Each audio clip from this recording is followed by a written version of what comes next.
Centre for Psychoanalysis and Culture. I'm welcoming all of you. Thank you for coming. Also to take forward the conversation, actually, from Bose's philosophy of psychoanalysis. And I'm just thinking, you are very much into Marx, Livio, that where does the idea of stages come to us? So if Bose, if I may put him as a philosopher of the seesaw, Bose is always trying to find that point in the seesaw, and how do you get that balance in the seesaw, and what happens to us when we don't have that balance, when we tilt to one side, what happens to the other side, and as you move that balance in the seesaw, what would happen. And I'm approaching the same letters, not to any way do away with the stages. There are stages, no doubt about it, actually. But is there in Bose a constant seesaw, a constant, if I may put it this way, a double wish, that he has to get into a conversation with Freud, and his early letters, you have translated them, he calls him father of psychoanalysis, and he is trying to, as if, set up a conversation, set up a communication with Freud. And the good thing about Freud is that Freud does engage in a conversation. Freud is not giving in to Bose all the time, but he is talking at least. And Jones is always a problem. He's a problem all along, actually. Freud at least is talking to Bose, even if he disagrees in parts. So this is the first part. He's setting up the conversation. That's your first stage, actually. And in this conversation, a process is getting set up. Your second stage actually is interesting in the sense that Bose grows in confidence, actually. And by 1929, 1930, I have felt, actually, that Bose now is not too worried about convincing Freud. He can mark his difference with Freud, and he is quite at peace with that. Mm-hmm. In fact, I really agree with you on that ego, superego, the tripartite division. If Bose gives up one thing in Freud, he gives up a number of things. Actually, one thing in Freud, as Livio pointed out for us, is the ego, superego, tripartite division. And he writes, actually, in my paper on a new theory of mental life, I have discussed my own conception of the ego and the difficulties of accepting the tripartite division of the personality as has been suggested by Freud. So it's very, very clear on that this is what will be put to crisis by him. So this is one side. Why am I saying it's a seesaw? It's a double wish. It's a doubled up wish. In contemporary, if I may put it in Lacanese, I would have said Mobius. You move from one side to the other, and as you take the other side, you can come back to the inside. I would have actually called it a Mobius. Bose did not have that language at that time. So it's not a logic of two, it's a logic that is dynamic in the sense of the two of the seesaw, the two of the Mobius, actually, that is happening over here. However, this tension that Bose goes through all along, this movement, and he's trying to find that point in the seesaw where he can find the balance, it's again interestingly twofold, actually. On the one hand, he has to continue his conversation with Freud. On the other hand, he has to continue his conversation with India, with what will get established as India. And many are in this room, including Ashish Da, who have worked on the concept of India, Ananya, Milind, many others. But Bose is struggling, which is the third stage you are opening up. I am feeling of late, actually, this is a change a little bit in my thinking, that Bose was always perhaps troubled by both. His childhood was in Nadia, mid-Bengal, and then he went to Bhagalpur. And mid-Bengal Nadia is the space of the Sahajiyas, the Bauls, the Gauriya Vaishnavites in Bengal. So there is something from his very childhood, perhaps, that is informing him. And he has to, what you put very well, I thought, Livio, self-decolonization.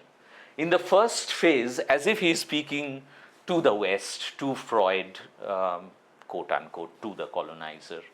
But he moves, interestingly, increasingly, to a self-decolonization. And the self-decolonization, and this is a conversation I was having with Milind just before this discussion, that it is premised on the idea of India. It is premised on rethinking it came up that day, rethinking culture psychoanalytically. Not take culture as transparent, but take culture as obdurate, opaque, and work through repressions, foreclosures, negations, disavowals in culture. So something you raised yesterday, actually, in the keynote, that Bose slowly, as if graduates into that moment when he can self-decolonize. He can look at culture, he can look at India and curate a very different India. Will it in turn curate a very different psychoanalysis? Is a very important question. I'll come to that. And that actually allows me to say something I shared with you, that perhaps psychoanalysis is a modern sapling in a very old soil, an old soil that housed cultivations of the self, that housed mirrors of being, that housed canvases of becoming, and an old soil that made space for this kind of introspective associations. So Bose had to do this dual thing. Quickly put, now I'll want to come back to you. One, his very first work, his PhD thesis, is a question. He is not applying repression. He is writing a book called The Concept of Repression. So he's revisiting the concept of repression. You know it, Livio. He's revisiting the concept of repression. And he's asking, why repression? How does repression happen? And the superego may not be a good theory of repression. So how would one explain repression in psychoanalysis? So there is that kind of move from the very beginning, from his very first work, which is titled The Concept of Repression. There's something, it's like the concept of the political. We are not actually discussing whether we would be political or not, whether we would use repression or not, but we are discussing the very concept of repression. And that is very... At that time, there was no superego because... Yes, it comes later. Comes later. Yes, 2023 around, it comes.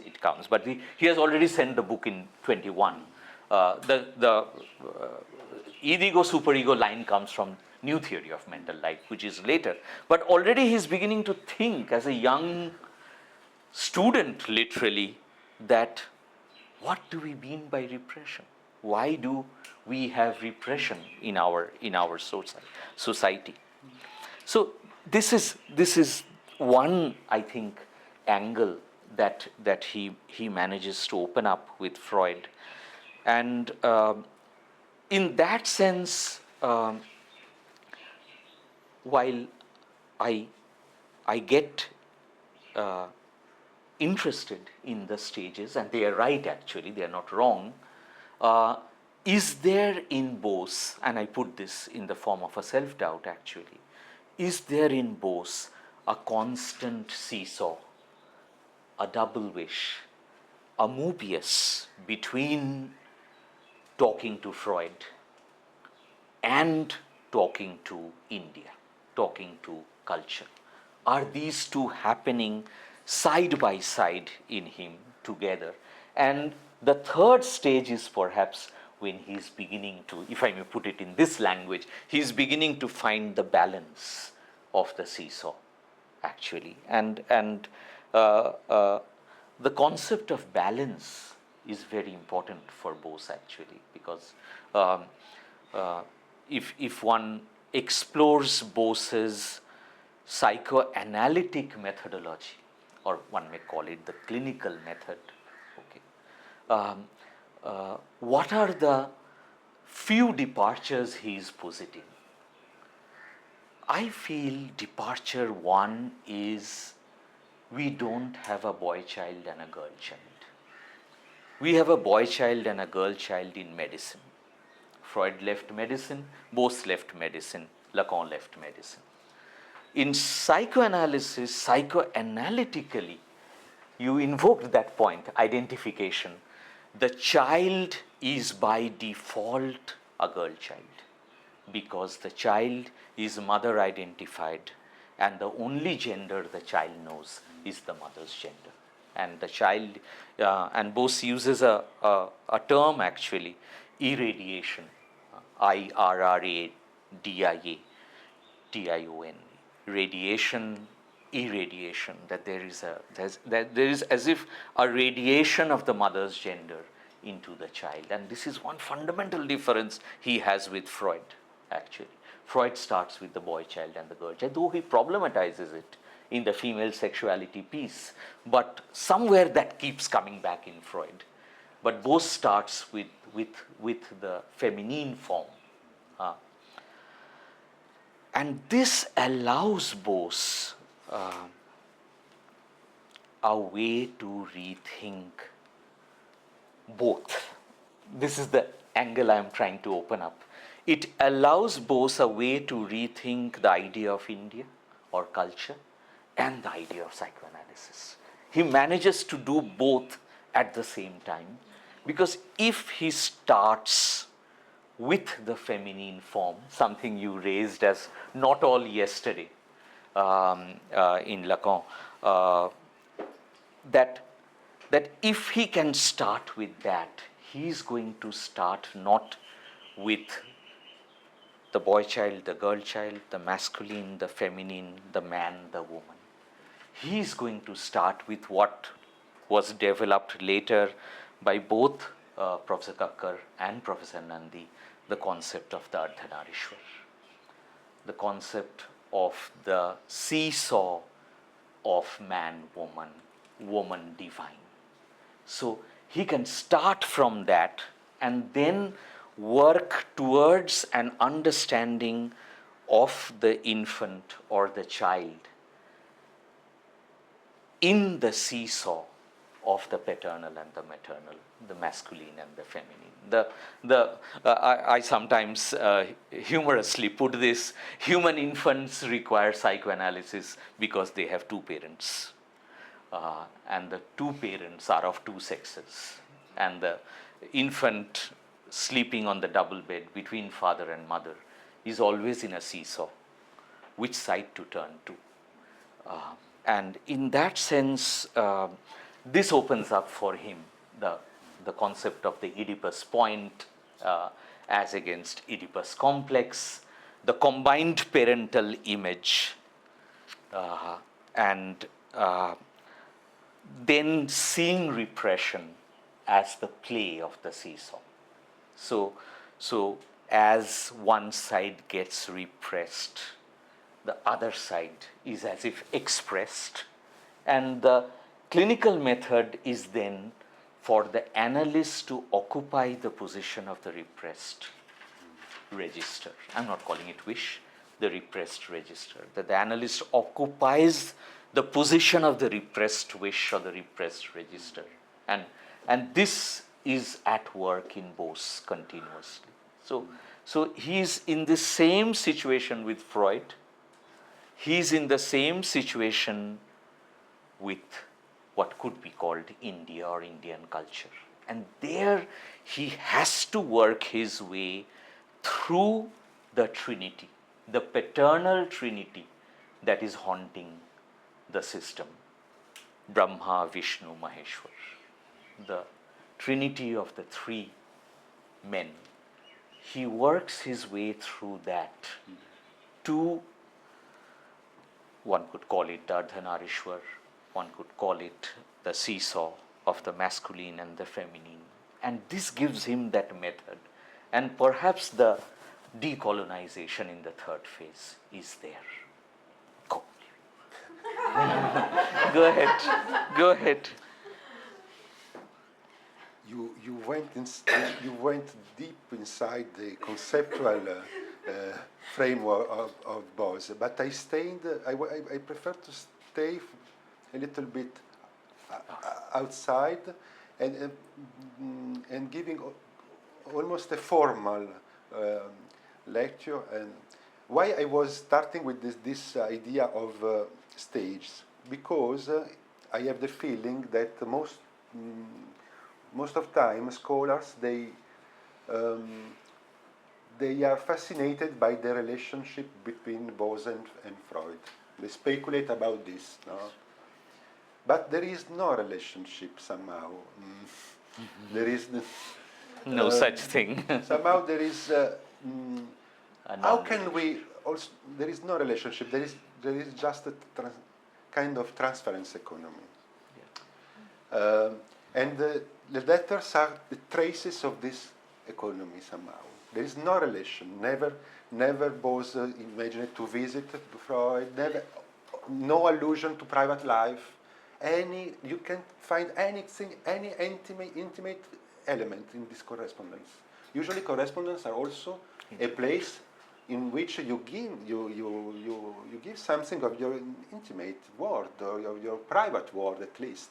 Your family life, your nothing. In these letters, you have a kind of surface, kind of almost. Is very. So how can we? This is also a kind of methodological problem, an epistemological problem. How to read a correspondence between, so important, between the first non-Western psychoanalyst and the father of psychoanalysis. How to read this? Is it a document? Is it a theoretical source? Is it or is it a kind of a cryptid or an enigma of saying something and at the same time hiding something about the transference? And so my proposition is to not read, to not go too quickly in reading those letters as just as they are not text. They are traces of an enigmatic transference somehow on one side. So this is, if you want, a kind of a methodological or epistemological question. On the other side, I think I'd like to reverse almost your proposition. I have a materialistic reading of Bose. For me, Bose, I also I am partially inspired by Ashish Nandi's work, but I take another direction finally. But for me, what was very clever and impressive in Bose was his capacity to connect psychoanalysis with conjuncture. Which conjuncture is the crisis of masculinity. During a crisis of masculinity at the end of colonial period. Almost all the cases Bose talks about are masculine cases. Sometimes patient losing their sexual capacities and everything, you know all this. But is completely, it puts the focus on this idea that there is a crisis of masculinity.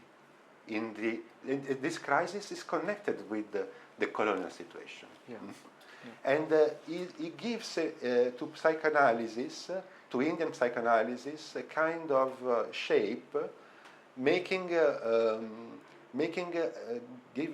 proposing a feminine tropism for making a balance with this. Yes. Of course. Somehow it doesn't want a revirilization. He's against. That's why Bose is so connected with other thinkers of the Indian decolonization.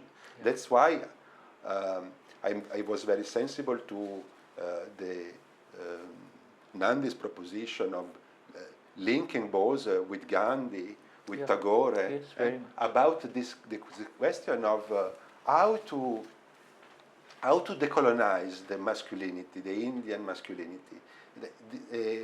Most of thinkers of this period, they say that the solution is not a kind of virile protestation, revirilization, virile protestation, but is a kind of identification with women position.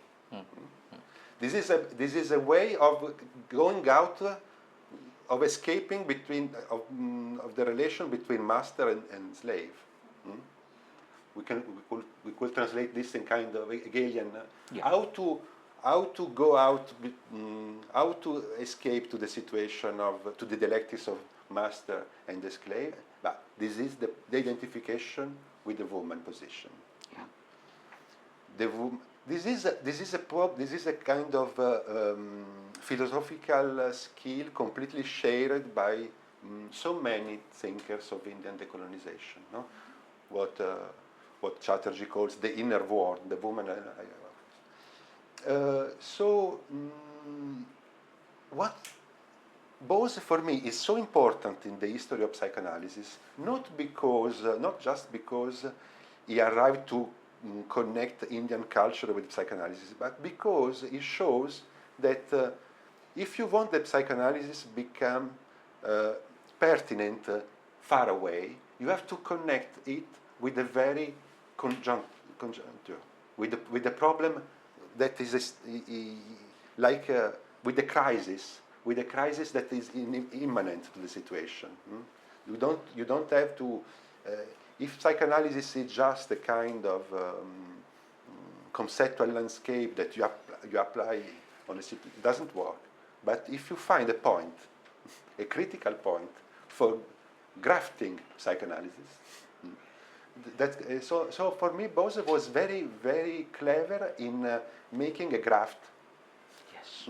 Making a graft of Freudianism on this concrete crisis, the crisis of masculinity, and that's why even if Bose is very rarely talks about politics, very rarely, his thinking, his way of practicing and transforming psychoanalysis is somehow post-colonial one, because it is linked with this idea. That's why I think that Bose is an author that we have to reevaluate in the history of psychoanalysis, because it can be very useful to think nowadays how can psychoanalysis become pertinent very far away in China, in very different situations. If psychoanalysis finds this critical point of connection in the present. This is, sorry for my precarious expression in English, but we are getting it. Okay, but the idea is almost there. So that's why I'm part of my work also consists in proposing Bose as a kind of, not a model, but as a kind of pattern, as a kind of scheme, as a kind of inspiring figure of this kind of graft of psychoanalysis elsewhere, far away from Western world, in this, but at this condition of finding a point, a kind of a point in the discontents of civilization in post-colonial world, in which psychoanalysis can be called and used and productive. You know, so this is why I was talking about a materialistic reading. Then the concept of opposite wish, all the conceptual construction of Bose are in a sense, are secondary to me, in the sense that are the most important thing is somehow is the gesture. But this is for opening the discussion and trying. No, I thank you for that, Livio, actually, and let me put it on the table, actually, and maybe this is a slight difference in the way we see things, okay, and maybe it also comes from our materialist history, maybe.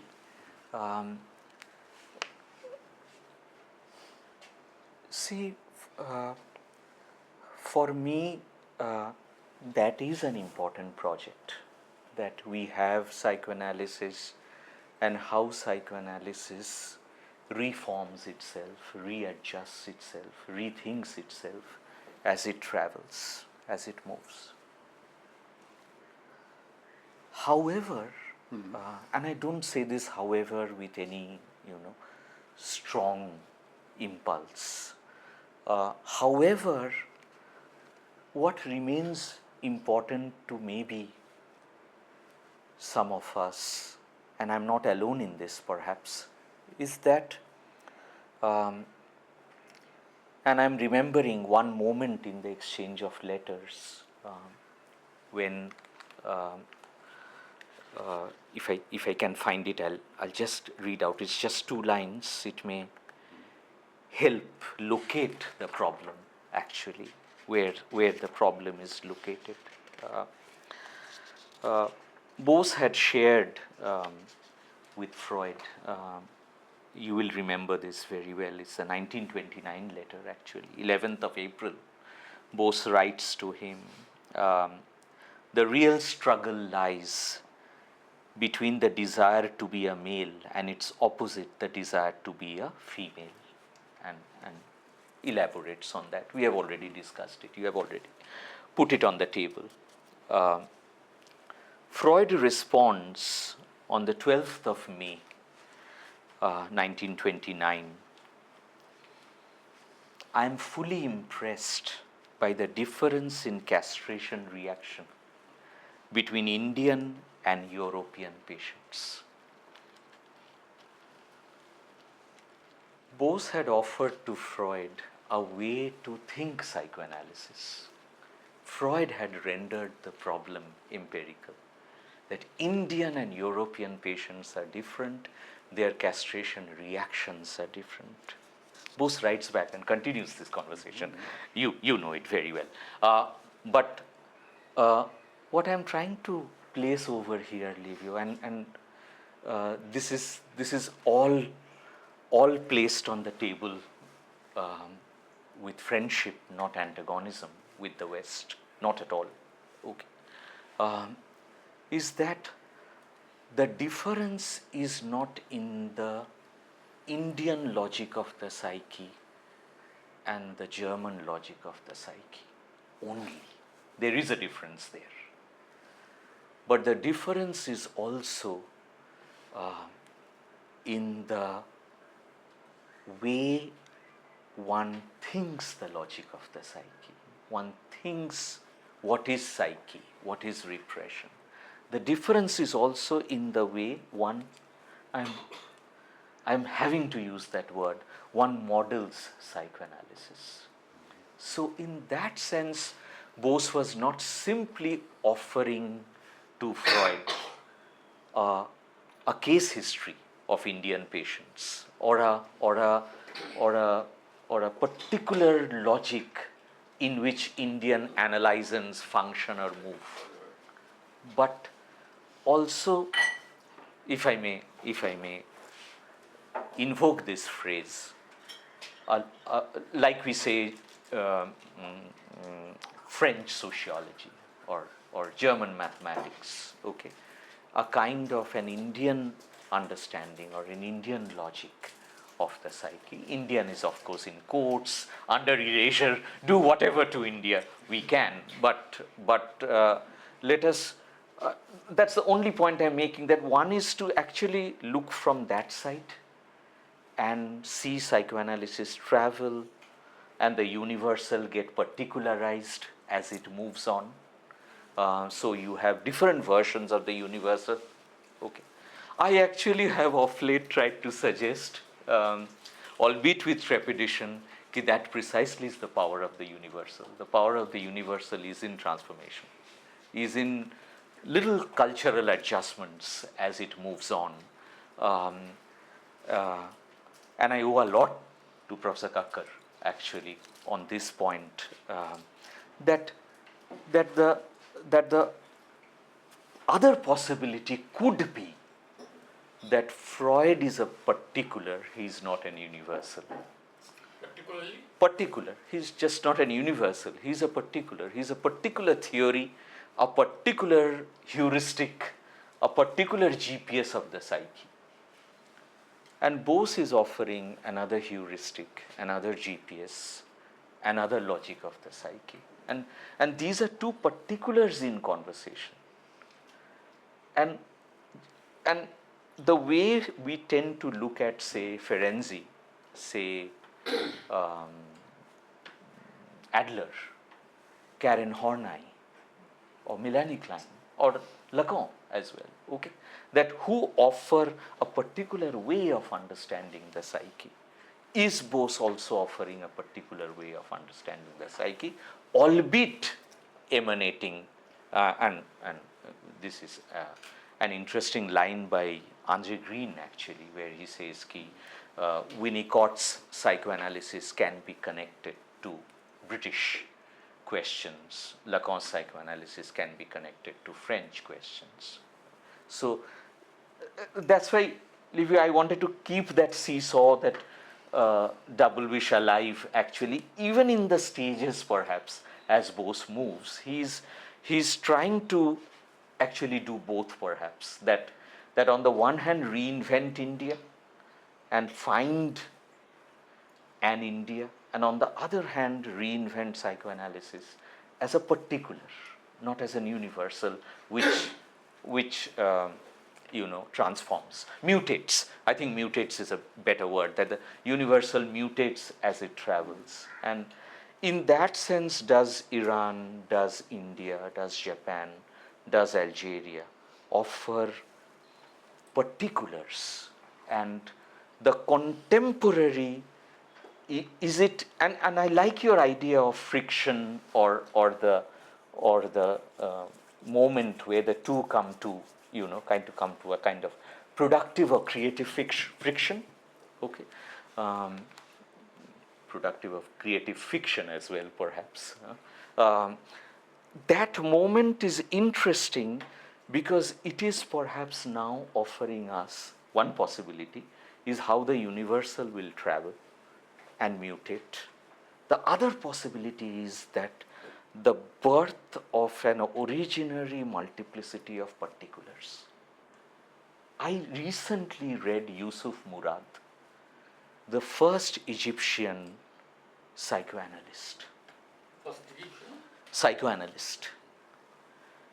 Murad translated the unconscious as unfelt feelings. Bose translated the unconscious, as nirgyan, known unknown. Okay. Now, I was really overwhelmed when I read Murad's translation. In Arabic, I'm pronouncing it wrong, definitely, la jurur. Okay, definitely my pronunciation is wrong. But one can roughly translate it as unfelt feelings, feelings that are not felt. And Bose is translating as nirgyan, not avachetan, not unconscious, nirgyan, actually. So he's bringing in the angle of known, unknown, actually. So in that sense, is the universal mutating into U1, U2, U3, U4, U5?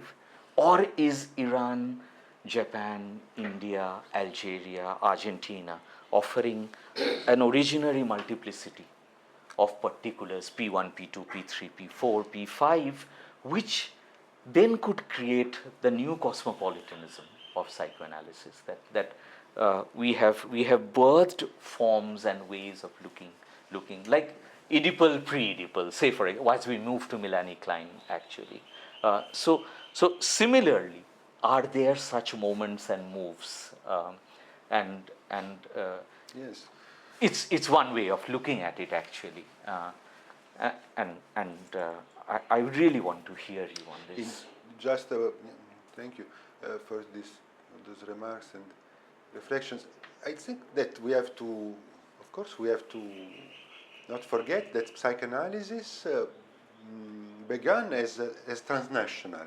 Yes. Yes. Psychoanalysis was originally not linked to one culture, because psychoanalysis was born in the Austrian Empire. Austrian Empire was a cosmopolitical space, was not a nation state.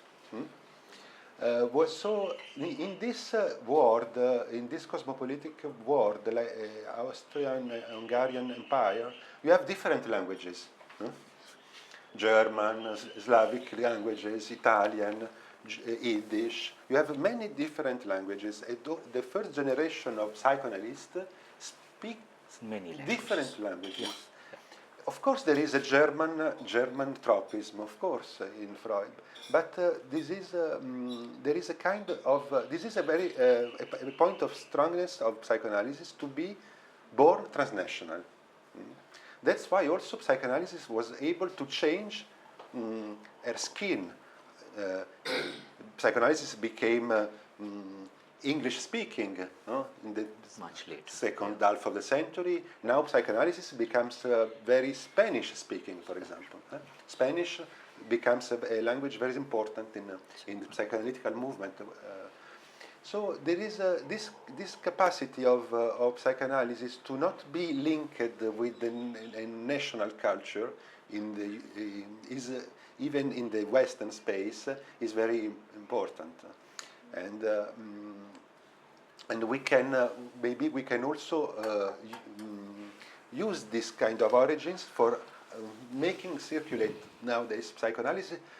To not associate it with a national culture. I don't think it would be very useful to have a Chinese psychoanalysis or Indian psychoanalysis. No, but establishing modes of production, translation, and this is a point.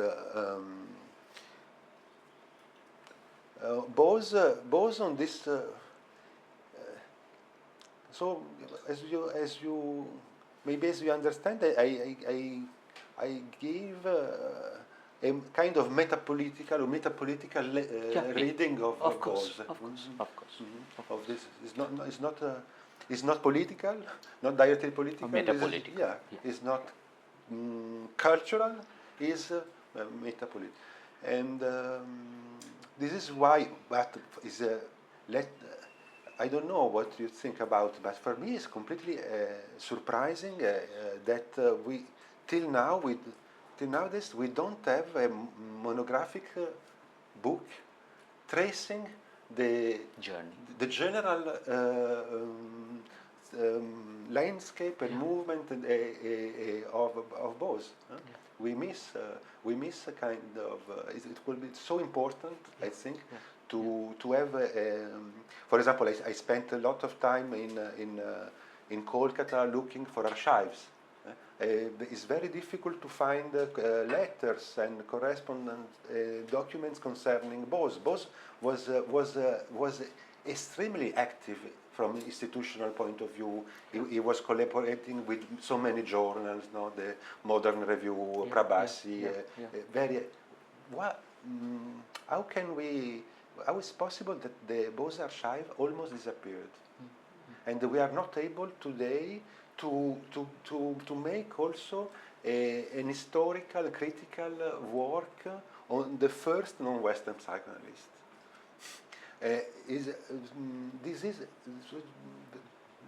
Could be a major contribution to the nowadays to have this kind of research, to make this kind of research possible. So there is also a kind. This is very surprising and maybe a symptom of something.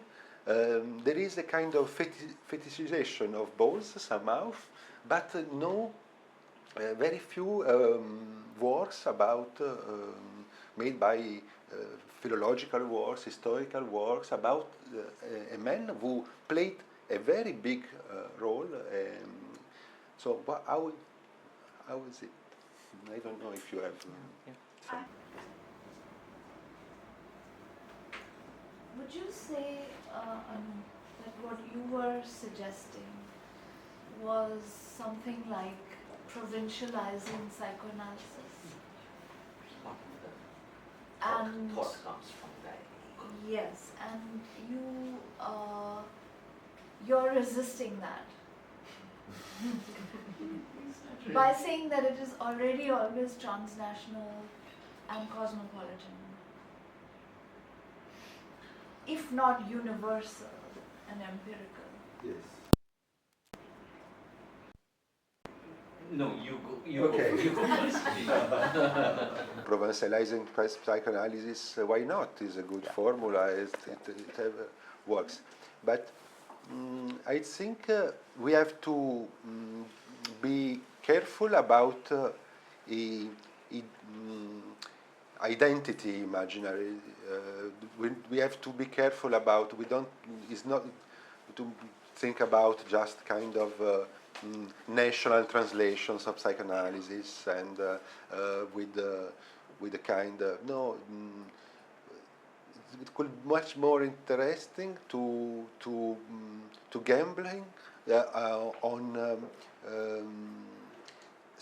mode of circulation, even for example between southern countries.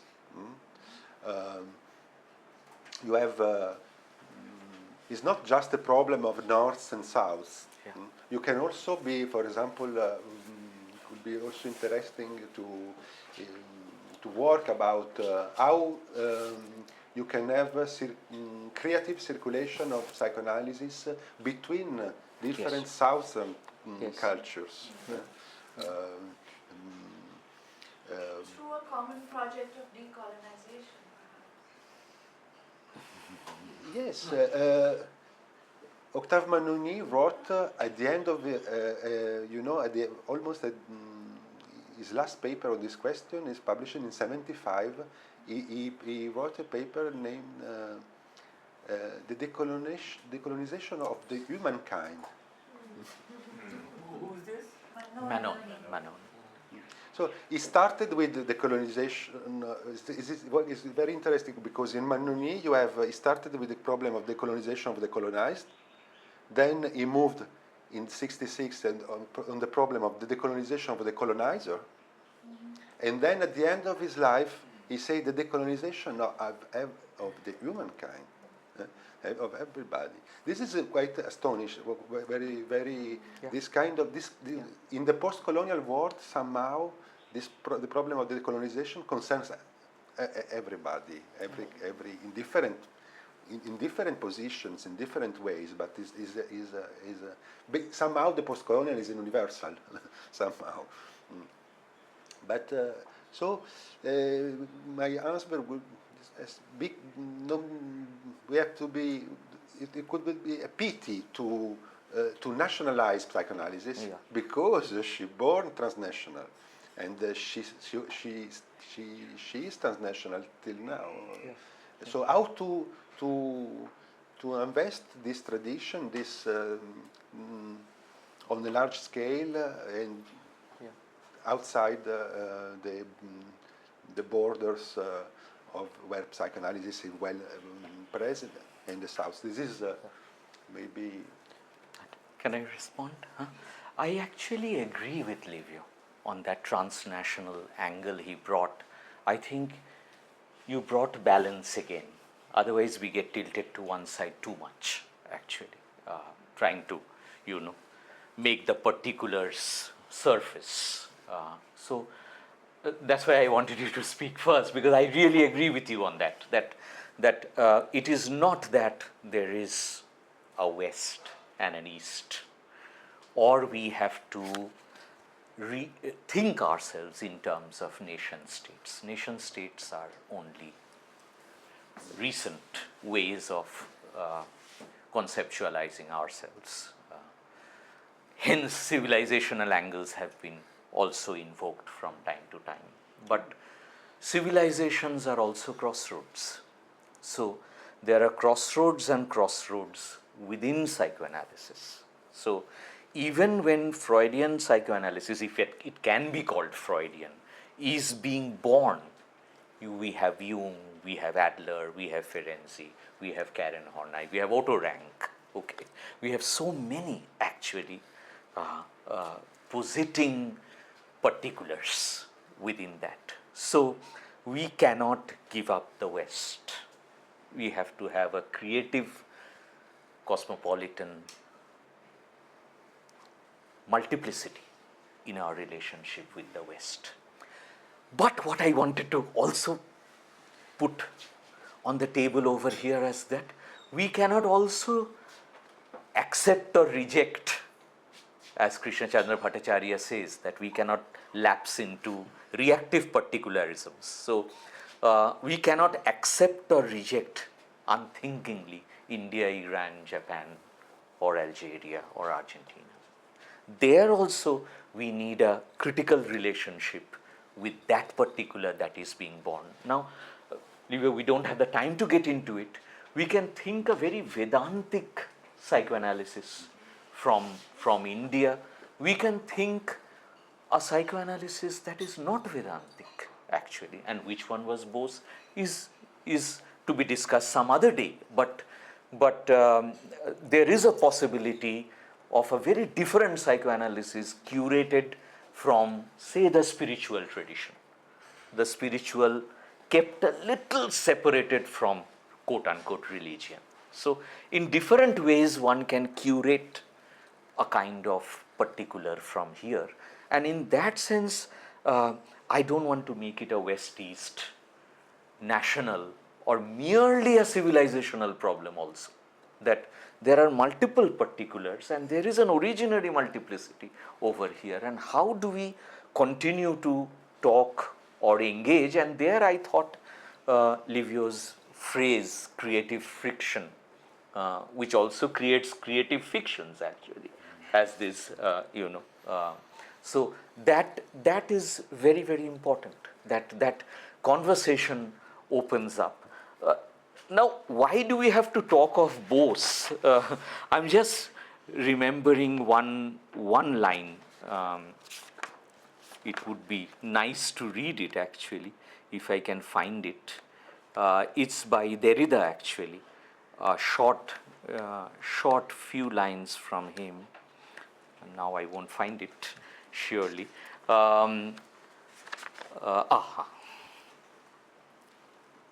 All that is left to us by tradition is mere words. Words have to be unskinned. It is up to us to find out what they mean. May the loser win once.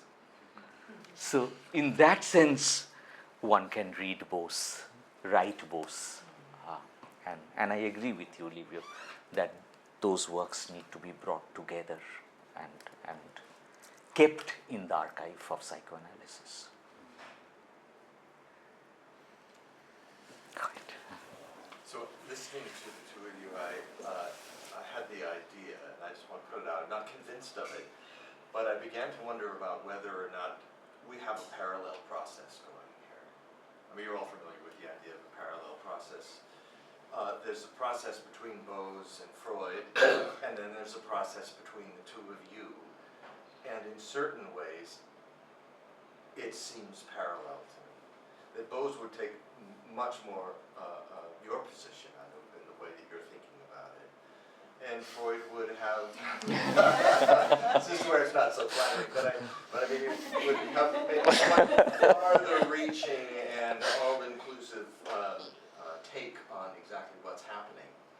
And I think it's for that reason, and you don't do this, but it's perhaps for that reason that Freud was so, he just disregarded Bose's work. There's really not any evidence, is there? Let me put it as a question. Was there a real interaction between the two of them? Did they get down into the meat of the ideas? Yeah. Did they, was there much of a discussion of what Bose had to say? I would say yes, actually. Did Freud get I into would say it? yes. Freud really engaged with Well, Bose. you're a really nice guy, though. And I'm just wondering if can you give me an example, Livio, of a way in which Freud engaged Bose's thinking in some depth? There is in the correspondence, there is the very primal form of the discussion about the specificity of Oedipus complex in India. This is the point that that Bose exposes to Freud, and Freud is listening to. And there is another crucial point in which, for example, there is a discussion about dualism. Yeah. And Freud says that the theory of Bose is too formal and lacks of a third term. Third dimension. Third dimension. Yeah. So he's suggesting, so he's making reference to the superego question also. So there is you have at least two moments in the correspondence where a kind of a real confrontation is engaged. Right. Okay, it remains just suggested and is not developed completely, but it's there. And this is the first. Yeah. And in my, if I'm not wrong, is the first time in which it's the first time in which in the history of psychoanalysis in which you have a confrontation on Oedipus version On the core principle. Yes. Because before Malinowski, before and everything. So it's a very important point.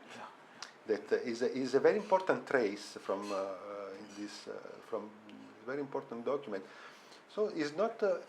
When I say that this correspondence is somehow is not maybe there is no relationship between Bose and Freud. Yeah, that was said in a different way, actually. Yeah. But no. There is a relation. And of course,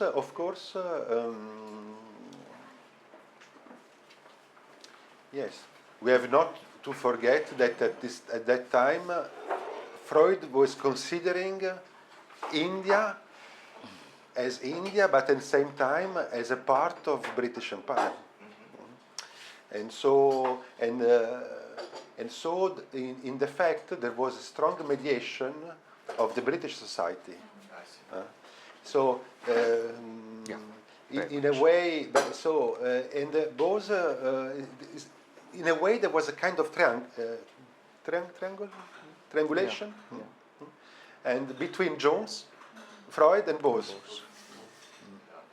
It's not just a dual. No. There was a third dimension. Amrita, let me read out one line from Freud's letter to Bose, 1933, 1st of Jan, only to support Livio's point, actually. which is why we can't take a hard position, Dan, actually. Like, I want to keep it ambivalent, actually, keep the seesaw alive, actually. Freud is writing to Bose, we did neglect the fact of the existence of opposite wishes from the three sources of A, bisexuality, male and female, ambivalence, love, hate, and the opposition of active, passive. Passive. Active, passive. Passive. What was the date on that? What was the date on that? 1st of Jan 1933. The correspondence began In 21. 1921. Right. Now the next line is very important, actually. These phenomena have to be worked into our system to make us see what modifications or corrections are necessary and how far we can build on your ideas. So Freud is also trying to move over Masculine, here. feminine, active, passive, and Love, hate. Love, hate. And Lal Kalu is the work on this, actually, the children's novel, it's a political. Amrita, go ahead. Time between coffee and commenting. Please choose your coffee and tea before it's getting cold. Yes. Let's give it. With sugar.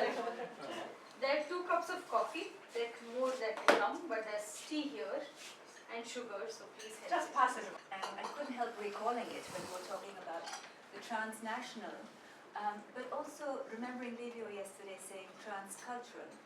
And I guess the question that I'm formulating, which of course doesn't really have an answer, is if psychoanalysis is transnational, then what is its culture? And how do the multiplicities of culture play into that?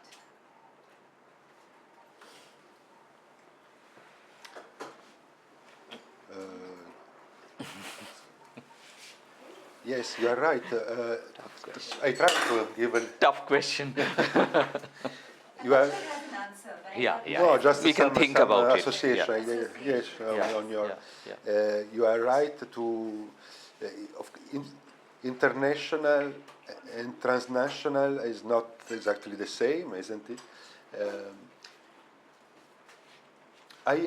I was taking this idea of a transnationality, original transnationalism of psychoanalysis from 2 scholars, maybe you know, an Argentinian historian, Mariano Plotkin, and Joy Damussis from Australia.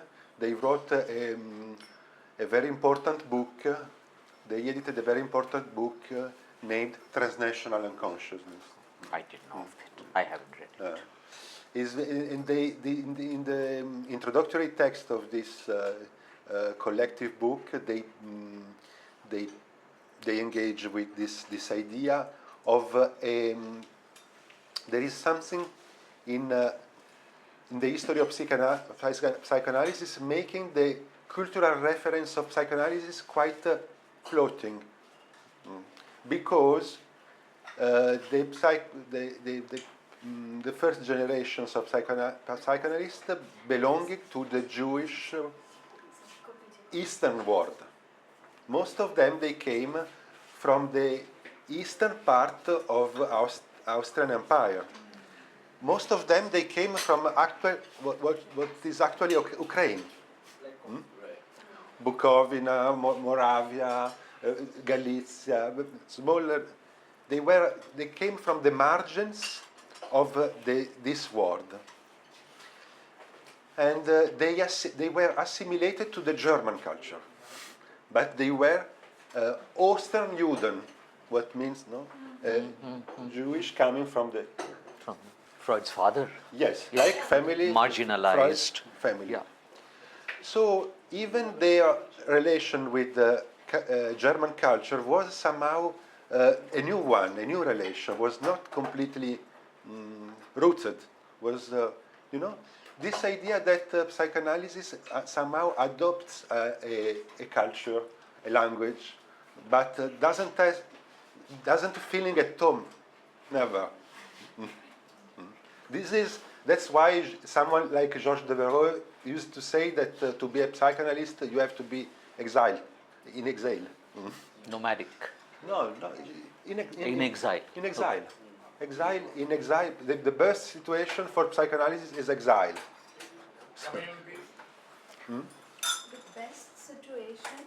The best situation for psychoanalysis is exile. Is the exiled psychoanalyst, Yeah. That's a good one, actually.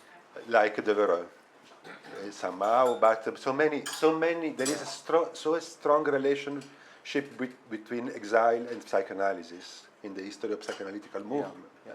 How can we today? How can we produce a kind of exile work also in and not even if we this is is not an answer to your question, but is a try to make it work. This is why is not the solution will not be to work to an identification of his own culture, even if his culture is a minor one. No. And the last consideration, yes, we can have when some.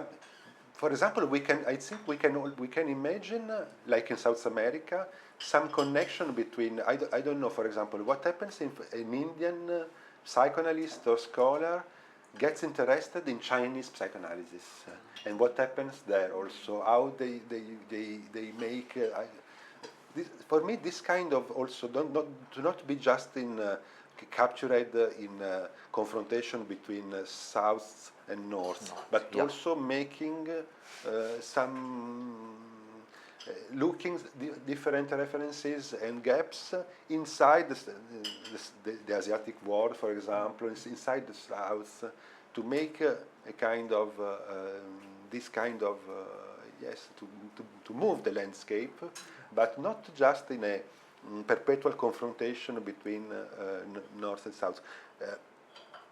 It was, I end with the last consideration, it was so important for Fanon, for Frantz Fanon, it was completely crucial. Frantz Fanon used Algeria, somehow, to escape from the confrontation between black people from French West Indies and France, between white and black. He introduced a third dimension. Algeria was the third dimension, also very precious because in white mask, black skin, you have also this confrontation, this master slave.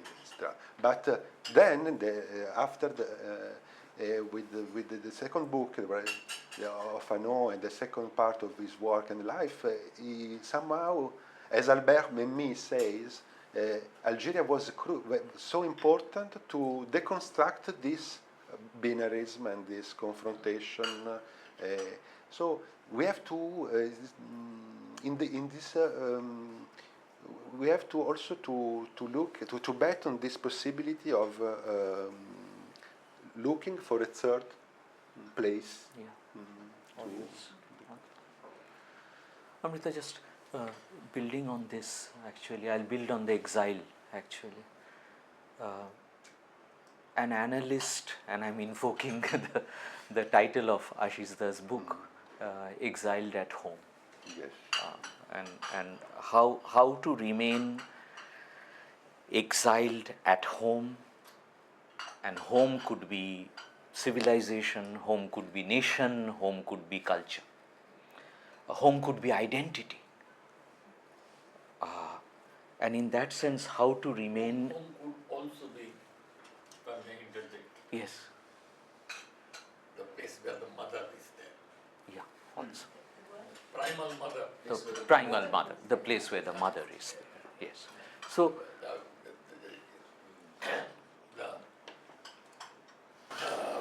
The well-known episode of attempting to murder a writer. Rushdie. Huh? Rushdie. Huh? Salman Rushdie. So that came from the fact that nobody inquired why was this so important. Because Prophet Muhammad had himself included it in the Quran. Included. And it was sacred. But then he felt that it has to be disowned. And there is this underlying suspicion which dies that this came primarily because both the two goddesses had come from India. So the primal mother allows you to play with the way you can handle this gender issue. So in that sense, one can build on that also, actually. So how to? Yes, it's primable. Yeah. It's like queen bees in nature, and so many things.